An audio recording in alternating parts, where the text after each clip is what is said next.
So Barcelona beat Napoli 3-1 and move on to the quarterfinals of the Champions League, and that's such an entertaining game. It was a little bit nervy there, but Barcelona deservedly, they're through to the quarterfinals.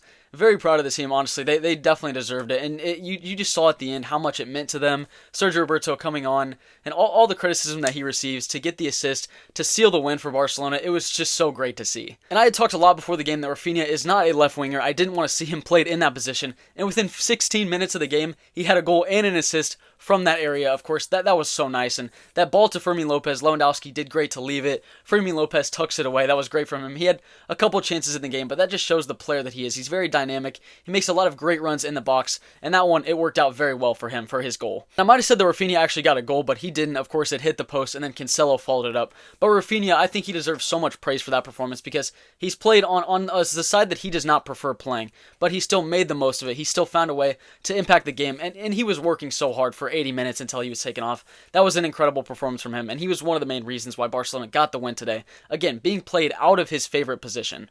And that goal that Napoli scored in the first half, it did come out of nowhere in my opinion, because I think Barcelona were really retaining control well, and they gave up one chance, but that's what happens sometimes. You give up one chance, and Napoli, they made the most of that one chance, and that was a great finish from their player, and it made it 2-1. It made it very interesting for the rest of the game. But of course, that third goal, Barcelona desperately needed that, because even after that third goal, they still hit the crossbar. Kvaratskhelia had a couple chances to tie the game up, but luckily Barcelona, they held on at the end, and they progressed to the quarterfinals. And Barcelona as a club, they've not had the easiest last couple years, and it's been a while since they've made it to the quarterfinals of the Champions League. And obviously at the end, Roberto getting the assist, and that was so selfless of him to pass it on to Lewandowski, and he always puts Barcelona first. That was so great for the captain to come on, and within 15 minutes, solidify the win for Barcelona, and that was just so nice to see again. And I have no clue who Barcelona are going to play in the next round, but it's going to be a difficult opponent, and for Barcelona, I think they're ready for that opponent, because this game, it was not easy. I think Napoli, they're not in the best run of form, and players like Osimhen, Kvaratskhelia, you would have thought they would have had better games, and it was still very close, but it's the Champions League knockout stages. Of course, it's always going to be a cagey affair. It's never going to be an easy game, really. And Barcelona, even though it wasn't easy, they deservedly got through, and now they're into the quarterfinals. And I wanted to say something about Pau Cubarsí, because 17 years old, stepping up into that game, facing Osimhen, and doing so well the entire game, to show that much class and quality at 17 years old, when a couple months ago, he hadn't even made his debut for the first team. I can't even fathom that. Like, there's just no way that's real. Such an impressive game from him today, and he deserves all the praise that he's going to be getting for that performance. And also, Koundé was incredible. He went 1v1 against one of the best dribblers in the world, and he completely shut Kvaratskhelia down. Kvaratskhelia had no chances on that side of the field. The only time he really got a touch of the ball that was in a meaningful area of the pitch was when he moved into the middle, and that was later on in the game. Koundé completely won that battle, and a lot of Barcelona fans were worried about that, going 1v1 against one of the best dribblers in Europe, but Koundé was great today, and he deserves so much praise. And players like Christensen, Araujo, Fermin Lopez, Roberto, everyone that came on and played in that game, I think was really impressive. I mean, Araujo, of course, you're backing on him having a good performance. That's not really surprising, but we still shouldn't take it for granted, because he played so well today as well, and every single ball that came in, he was all over it. Him and Cubarsí together at the back, that is the perfect matchup, and it was just so nice to see that. And then, of course, there's going to be a lot of talk around Lamine Yamal, and rightfully so. He is incredible. That performance, that second goal, it was basically him completely operating on his own. He chipped the ball over Lobotka. I think that's how you pronounce it, Lobotka.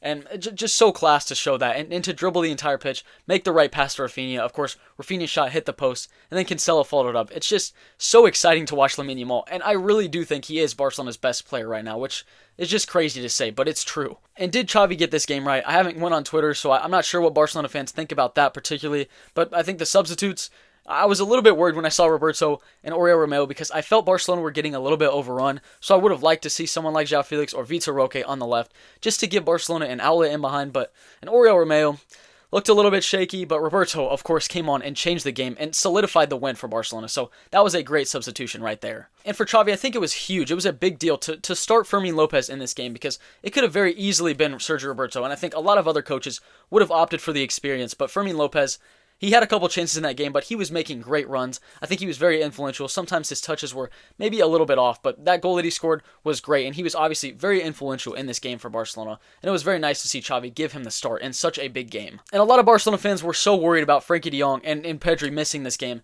And obviously those are two crucial players for Barcelona's system, and how they operate, of course, they are very important to the system. But Barcelona, they made the most of the players that they have, and even with players like Rafinha being played out of position, he still found a way to influence the match, and that just shows the quality that he has in his locker. And of course, he did change the game for Barcelona, and he helped them get this win today, even being played on the left side, which to be honest, I said that I didn't want to see him in that position, but, he still made the most of the chances that he got. And Rafinha on the left, I definitely don't think it's a long-term solution for that position, but in games like this, when you want to get the best players on the field, you have to find a way to fit them into the team. And when the starting lineup came out, I thought it was going to be Fermin Lopez more as a left midfielder, and then Rafinha as a right attacking midfielder.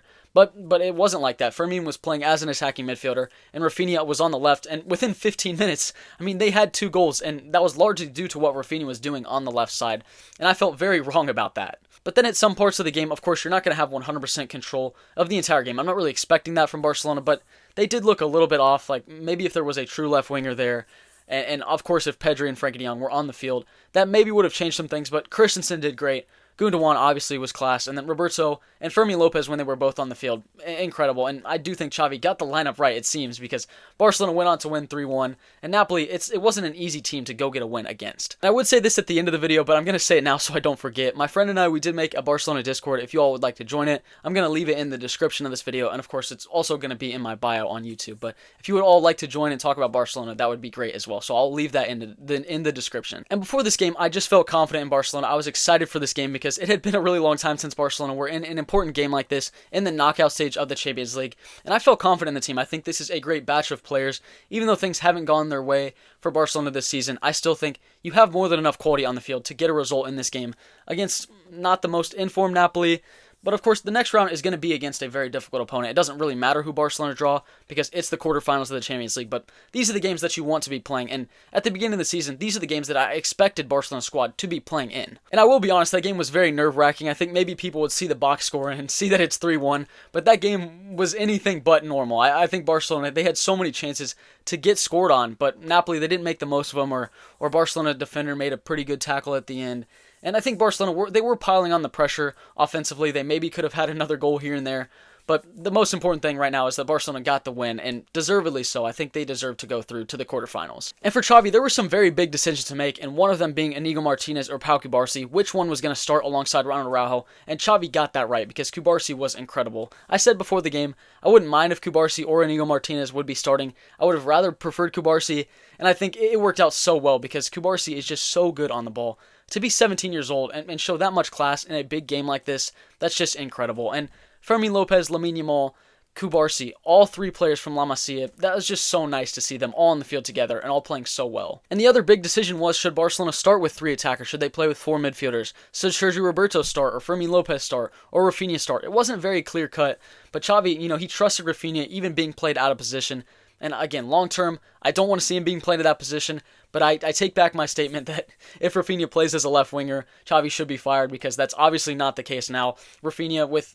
I want to count it as a goal. It is not a goal, but hitting the post and then also getting an assist for Barcelona's first goal. Such a good performance from him today, and I'm glad Xavi trusted him in that position. And I will also say this, a lot of people maybe haven't talked about it as much, but Christensen being moved up into the midfield, I think that has completely changed Barcelona because they just look so outran every single time that they played another team that was able to press well, because without a defensive midfielder, if the other team won the ball back in a dangerous area, they were through on goal without anyone really stopping them because there was such a disconnect between the defense and the midfield. And I think Christensen, he has solved that, and I'm glad that Xavi did decide to give him a try in that position. And I think in the last 7 or 8 games that Christensen has played in that position, Barcelona have been doing much better than they were at the beginning of the season with no defensive midfielder. And to see a long-term replacement for that defensive midfielder position, I don't think so, but you never know what's going to happen in the future, and I think he can be a good placeholder until Barcelona do sign a top-quality defensive midfielder. And no offense to Romeo, I really want to like him, but when he came onto that game, Barcelona just looked so much less stable without Christensen in that position. And that giveaway, I almost lost my head when Oriol Romeo in his own box. Look, I know you don't have that many options, but don't give it to Kvaratskhelia. Do not pass it directly to him. I mean, that was a great layoff to Kvaratskhelia, but that's not what you want to do in your own box. And Christensen, I think he just makes the team look a lot more balanced when he's playing in that position. And some people might talk about Vitor Roque not getting any minutes, but I'm completely okay with that because, again, the most important thing is Barcelona getting the win in this game. And right now, he just doesn't have a complete starting place in the team. So I understand not taking Lewandowski out. You want all that experience, and at the end, it did pay off because he was in the right place. He made the right run off Roberto.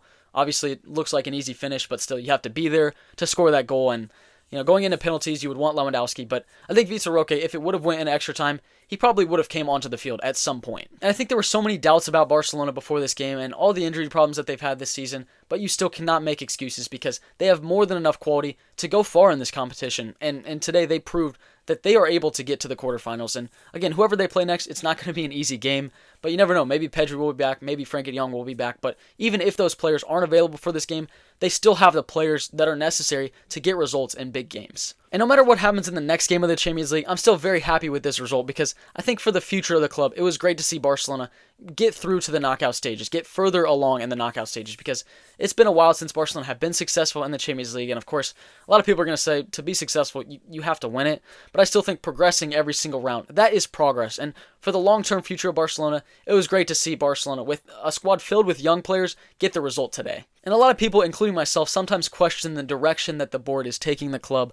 But when you have results like this, when you see how much it means to the players on the field, it's just so nice to see. And I know Barcelona, they haven't been through the best run of form in the past couple years, and it's been a while since Barcelona have been at this stage of the competition.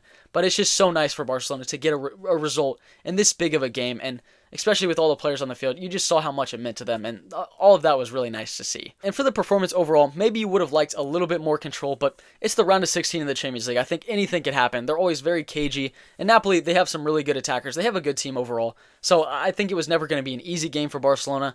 I think for the majority of the ties, they controlled both games, even though for some parts of the game, of course, they let up a lot of chances. And I think in this game, Napoli did have a few runs of minutes where they looked very dangerous, and they looked like they might get an equalizer in this game. For Barcelona, they did play well. They took risks. They went and attacked, and they scored 3 goals against Napoli in the knockout stage of the Champions League. So I'm very impressed by that, and I think overall it's a very good performance that a lot of fans should be happy about. And I'm not sure when Barcelona finds out their next opponent, but right now it doesn't matter. Barcelona is still Barcelona. I think they have more than enough quality to go up against the top teams. If it's someone like City, obviously, yeah, Barcelona don't look like the favorites, but I still think in the Champions League round of 16, the quarterfinals now, anything can happen. They can go up against anyone, and I would still feel good going into the game because Barcelona is Barcelona. They still have a lot of players on the field that can go make the difference for the team, and I think they have more than enough quality to progress to the next stage. And there also is some financial aspect of going through to the quarterfinals. I think Barcelona might get like 5 million, which I'm not too worried about. It was just really much better to see the result and the performance and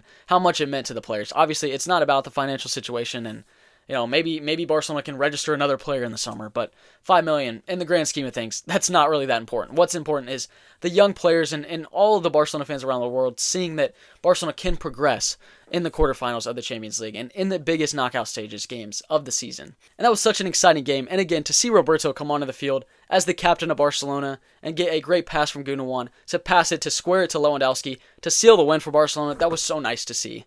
And overall, I'm very happy for the win. I think a lot of people doubted Barcelona, but I still believed in the team. I still thought that they were able to go get a win in this game. And I think any game is winnable for Barcelona, and you kind of have to get back to that feeling because I think a lot of times, sometimes you go into the game expecting, oh, Barcelona might bottle this. You never know what's going to happen.